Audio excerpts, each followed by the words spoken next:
Alright, so I'm very excited right now, but I'm also scared for what's about to happen.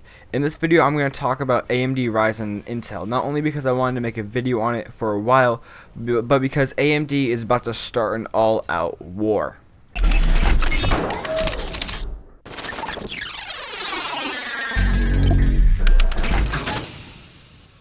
So this article came up in my feed and it gave me all the information I've been looking for in the sense of AMD Ryzen. Now, only a little bit of the information is new, but all of it is important. Before we get into the hard numbers and facts, I want to say that for more than 10 years, which is like an eternity in computer years, Intel has been the #1 choice for desktop CPUs and even laptop CPUs.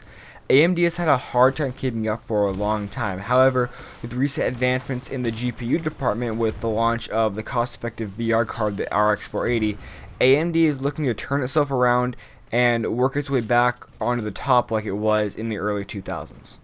AMD is already taking control of the low-end GPU market. What's next? Well, they want to regain part of the CPU market, which is vastly dominated by Intel. If you're watching this on a laptop, you probably have an Intel CPU inside. If you play games on your PC and like high frame rates, you probably have an Intel CPU inside.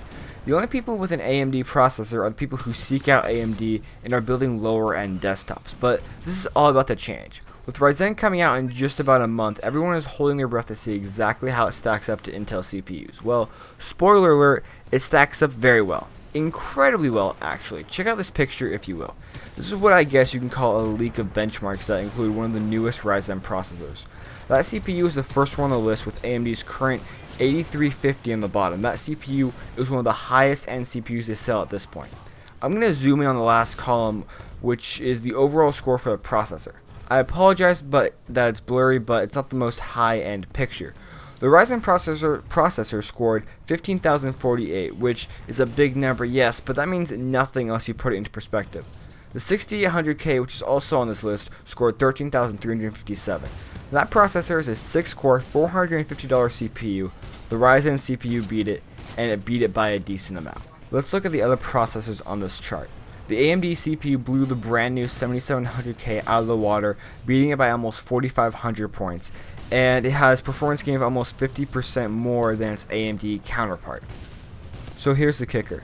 The other two processors on this list scored higher than the Ryzen CPU. However, the 5960X only scored about 600 points higher, which looks like nothing in this test. I don't know which test they're running here, but 600 points is not that big of a deal in this test.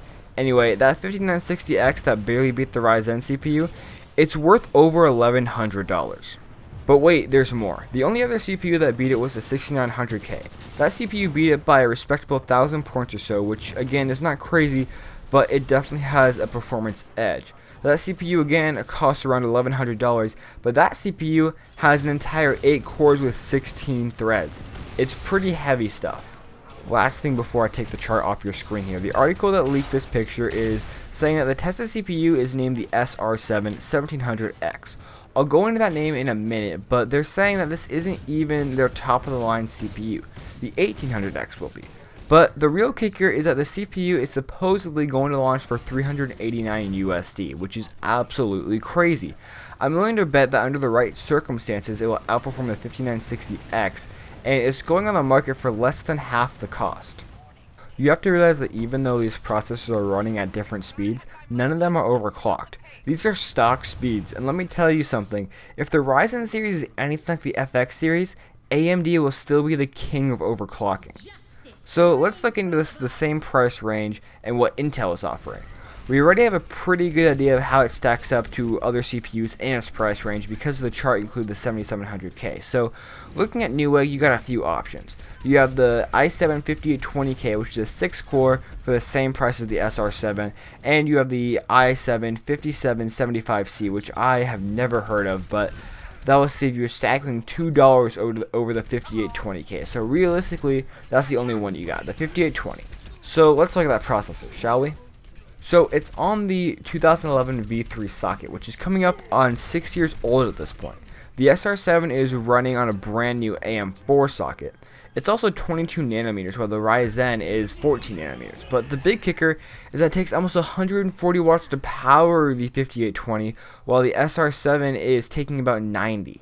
I want to go back to the fact that the 1700X is not even the top of the line CPU like the 6900K it's being put up against. The step up from the 1700X will be the 1800X, which is clocked at 200 megahertz higher, which is nothing to brag about, especially when you assume that the X means you can overclock.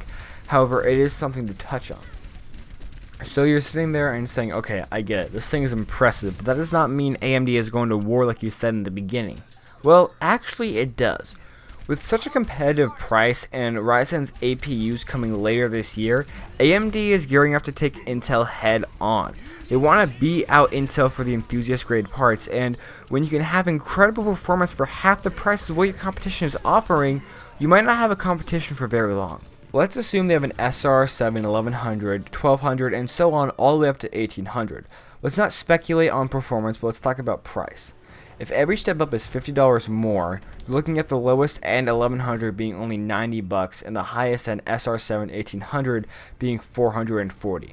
That price range as a whole for the entire series spans almost the entire consumer grade spectrum. That's before the APUs hit the market later this year, and those are always cheaper than the actual CPUs. You have an SR7 for almost every price range, and if they perform similar to how the 1700X performed against its counterparts, the Ryzen CPUs will arguably be historic. Think about it.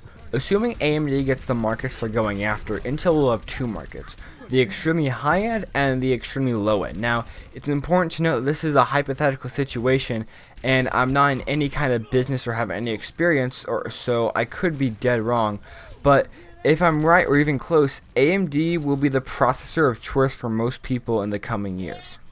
Next, I want to talk real quick about the name. So the SR7 1700X, I doubt that's the name it will launch at, but who knows. AMD has made some weird titles, Athlon and Phenom, just to name a couple. But that X is something I want to talk about. I'm going to assume the X means it's overclockable, similar to the K-series processors Intel has.